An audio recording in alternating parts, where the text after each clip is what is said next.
ఆకలిగా ఉన్న సింహంలో ఉన్న రవితేజ గారికి పూరి జగన్నాథ్ గారు దొరకడంతో మీకు ఇడియట్ పవన్ కళ్యాణ్ గారిని దృష్టిలో పెట్టుకొని చేసింది. కన్నడంలో చేసేసినా అప్పటికప్పు అని చెప్పి ఇడియట్ పవన్ కళ్యాణ్ గారితో చెయ్యాలి. పవన్ కళ్యాణ్ గారు విన్నారు, బాగుందన్నారు. డేట్లు ఇస్తారో తెలియదు, ఎవరో తెలియదు, చేస్తారో తెలియదు, చేయరో తెలియదు.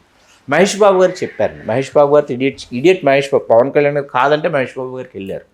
మహేష్ బాబు గారి నుంచి కూడా సానుకూల స్పందన రాల. అట్లా ఇడియట్ మళ్ళీ రవితేజ గారికి వచ్చింది.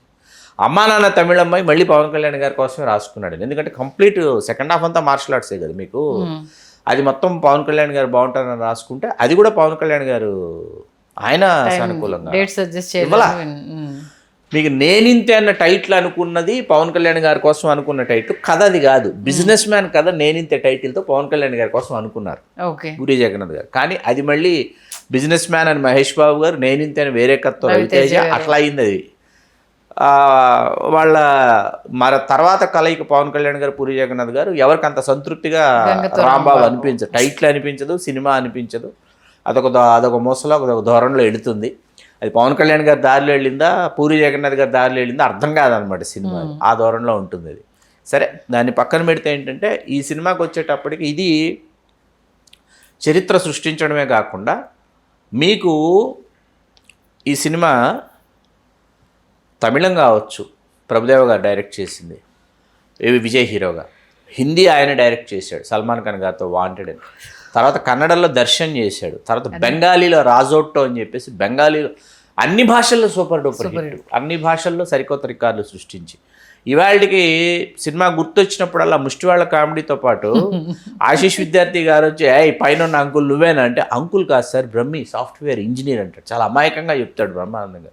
అన్ని గుర్తు వస్తాయి. భరత్, మాస్టర్ భరత్ చేసేస్తారా ఫ్యామిలీ ఫ్యామిలీ అంతా అనేసి ఒక్కొక్కటి చెప్పుకుంటూ పోతే గణేష్ గారిది ఒక అద్భుతమైన రోల్ ఇది.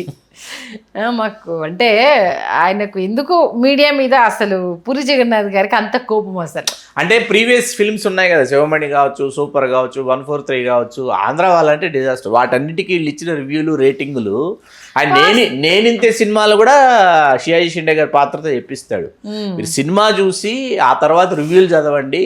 ఎవడో చెప్పిందని రివ్యూ చూసి మీరు సినిమాని షియాజీ షిండే గారి చేత ఇంకా గొప్ప డైలాగ్ చెప్పించాడు. మరి మీరు అంత మేధావులు అయితే మీరు వచ్చి సినిమా తీసి చూపించండి అని చెప్తాడు ఆయన.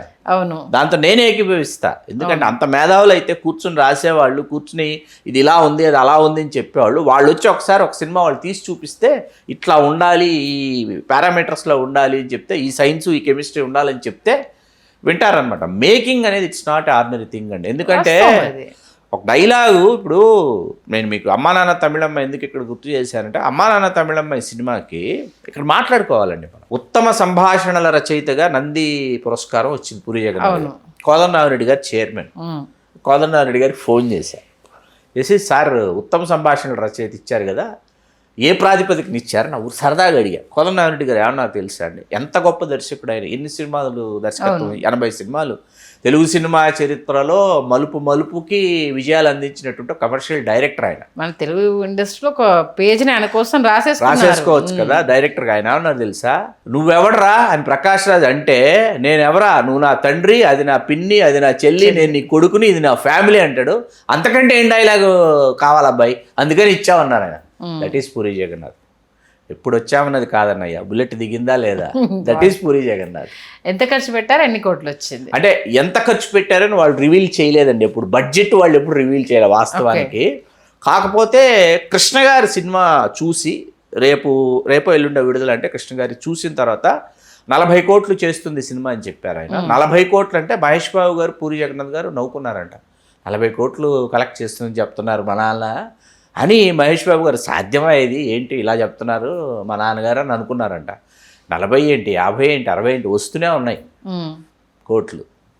అది ఎంత వచ్చింది అప్పుడు రెవెన్యూ? ఇది చాలా బాగా పే చేసింది సినిమా అండి.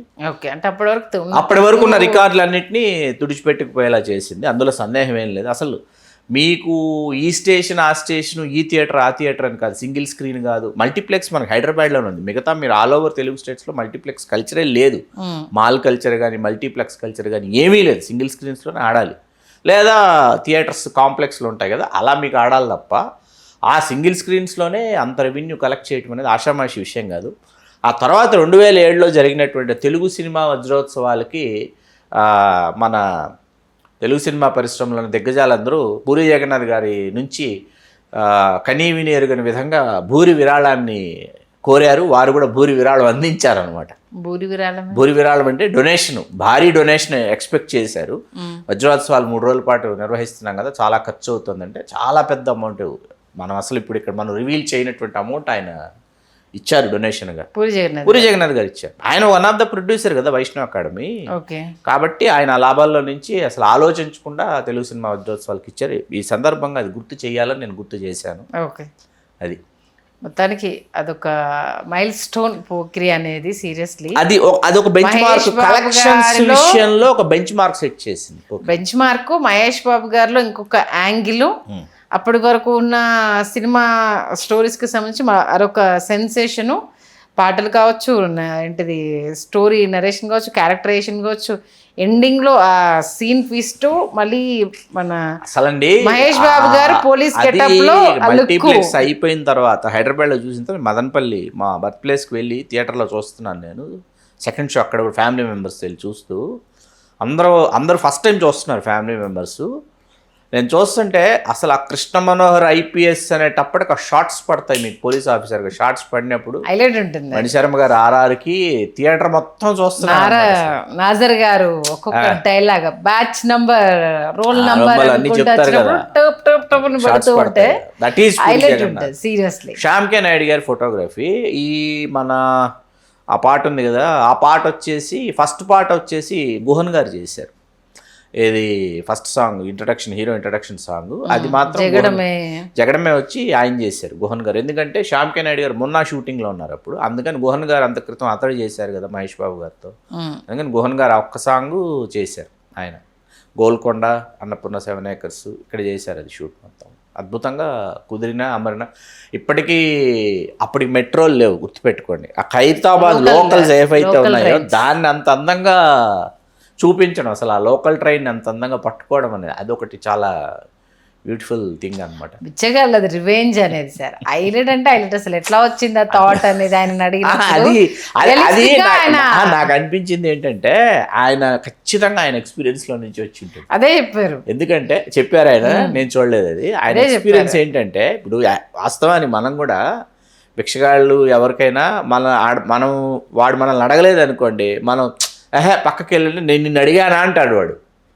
ప్రతి ఒక్కరు ఎవరో ఒకరు ఎక్కడో చోట మనం ఫేస్ చేస్తుంటుంది. నేను నిన్ను అడిగానా అని అంటారు భిక్షగాళ్ళు, రివోల్ట్ అవడం, రియాక్ట్ అవ్వడం. దానిలో నుంచి మొత్తం ఎపిసోడ్ అంతా వచ్చిందని అనిపిస్తుంది. అది నిజంగా 20 ఏళ్ళు గడిచిపోయింది అప్పుడే సినిమా వచ్చేసి అని. కానీ అలాంటి దర్శకుడు ఈ మధ్య ఫ్లాప్స్ను చూడడము, ఆయన ఎదుర్కొంటున్న పరిస్థితులు కొంచెము బాధ కలిగిస్తుంది. జీవితం దశకు వచ్చాక ఏ కదలిక లేకుండా ఆగిపోతుంది సంజయ్ గారు.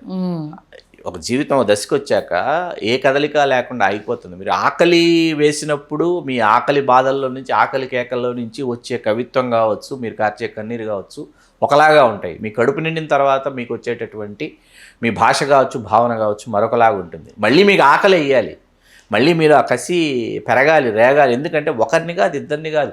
పూరి జగన్నాథ్ గారు ఎంతమంది, రామ్ గోపాల్ వర్మ గారి తర్వాత సినిమా పరిశ్రమకు నేను దర్శకుడు కావాలి, నేను కథ రాసుకోవాలి, నేను వెళ్ళి పూరి జగన్నాథ్ గారిలాగా నా పేరు వేసుకోవాలని ఆలోచింపజేసినటువంటి దర్శకుడు అతను. ఎందుకంటే విజయేంద్ర వర్మ లాంటి వ్యక్తి పూరి జగన్నాథ్ గారు నేను చూసి ఇంకా ఇన్స్పైర్ అయ్యాను. నా స్క్రీన్ సేవర్ పూరి జగన్నాథ్ గారిదే అనేసరికి సందర్భంలో మీలాంటి డైరెక్టర్ ఫెయిల్యూర్ అవ్వకూడదు. 2 పుస్తకాలు వచ్చాయండి పూరి జగన్నాథ్ గారి మీద లాస్ట్ ఇయర్ బుక్ ఫెస్టివల్లో. ఒకటి విజయరాజ్ కుమార్ అనే పూరి గారి అభిమాని రాశాడు, పూరీది పవర్ హౌస్ అని. సినిమాలు చాలా బాగా 2-3 పేజీలు. అంత క్రితం బుక్ ఫెస్టివల్లో అబ్బాయే పెట్టాడు ఆ స్టాల్. పెట్టినప్పుడు నేను అడిగాను, ఒక్క ఫోటోగ్రాఫ్ వేయకుండా 2-3 పేజీల్లో సినిమా గురించి చెప్పాడు. అది పూరి గారి స్టైల్ అని చెప్పాడు. పూరి గారు ఏంటంటే వన్ లైనర్స్ పంచ్ లైనర్స్లోనే మీకు కథ మొత్తం చెప్పేయటమా, లేకపోతే పాత్ర స్వభావాన్ని, నైజాన్ని మీకు తెలియజేయటమా చేస్తారు. అట్లా 2-3 పేజీల్లో సినిమా తాలూకు ఎసెన్స్ని విజయరాజ్ కుమార్ అనే అబ్బాయి చెప్పాడు. ఇంకోటి నేనింతే పూరియిజం అని ఒక పుస్తకం అనమాట. ఇది చాలా బాగుంటుంది. విజయరాజ్ కుమార్ అనే అబ్బాయి రాసిన పూరీది పవర్ హౌస్ చాలా బాగుంటుంది పుస్తకం. నిజంగా మనం ఒక ఎపిసోడ్ కంపల్సరీ పూరి జగన్నాథ్ గారి మీద చేయాలి. ఆయన సినిమాల మీద చేయాలి. పోకిరి దీని సందర్భం వచ్చింది కాబట్టి నిజంగా మంచి మరొకసారి అప్పటి పోకిరి విజయం అనేది ఆ తర్వాత 2 సినిమాల్ని కాపాడిందండి. 2 సినిమాలు ఏంటని అడగాలి, దేశముద్రు, చిరుత. ఓకే, ఈ పోకిరి తాలూకు ఏదైతే వైబ్ ఉందో ఈ వైబ్ ఆ తర్వాత ఆయనకి ఏంటంటే మహేష్ బాబుని ఇలా చూపించాం, అల్లు అర్జున్ ఎలా చూపించాలి అనే దగ్గర ఏంటంటే ఆ బాలగోవింద అనే క్యారెక్టర్ దేశముద్రులో విలన్తో ఫోన్ రీఛార్జ్ చేయించు, లేకపోతే నేను నీతో టచ్లో ఎలా ఉంటానని పూరి జగన్నాథ్ గారు మాత్రమే రాయగలరు, ఆ పాత్ర చేత అనిపించగలరు. అట్లాగా ఆ తర్వాత చిరుత, టు బీ కంటిన్యూడ్ అనేది, అవన్నీ ఏంటంటే ఆ ట్రావెల్ చాలా బాగుంటుంది. నాకు బుజ్జిగాడి కంటే ఏక్ నిరంజన్ చాలా ఇష్టం. బుజ్జిగాడు వేరు సార్, ఏక నిరంజన్ వేరు, బుజ్జిగాడు వేరు. ఎందుకంటే ప్రభాస్ లో ఈ వెరైటీ యాంగిల్ అసలు స్టార్ ని వాడుకునే విధానం ఇది అనేసి అంటూ అసలు ఆ కామెడీ నరేషన్ కావచ్చు, మోహన్ బాబు గారితో టఫ్ ఫైట్ కావచ్చు, డైలాగ్ అండి, టిప్పర్ లారీ వచ్చి మోటార్ వెహికల్ గుద్దేస్తే ఎలా ఉంటుందో తెలుసా అని అంటే ఆ యాస డిఫరెంట్ గా అక్కడ డార్లింగ్ కేవలం అంటే ఇప్పటికీ ఏంటిది రాజమౌళి గారు లాంటి వాళ్ళైనా, ప్రభాస్ లాంటి వాళ్ళైనా, మహేష్ ఒకటే అండి, హీరోయిజం చూపించాలంటే పూరి జగన్నాథ్ గారి తర్వాత ఎవరైనా అనేసారు. ఆయన చూపించినట్టు ఎవరు చూపించలేరు అనేసారు. హీరోయిన్ అయినా సరే ఒకప్పుడు చాలామంది డైరెక్టర్ల పేరు రాఘవేంద్ర రావు వీళ్ళందరూ వచ్చినా puri style of heroine mark అనేది వేరు అన్న స్టాంప్ అనేది ఆయన వేయించుకున్నారు. ప్రగాఢ ముద్ర, ఆ ప్రగాఢ ముద్ర వేశారు. మళ్ళీ తక్కువ టైంలో ఇమ్మీడియట్ గా సినిమా తీసి సెన్సేషన్ క్రియేట్ చేయడం కూడా మన పూరి జగన్నాథ్ గారికి సాధ్యం.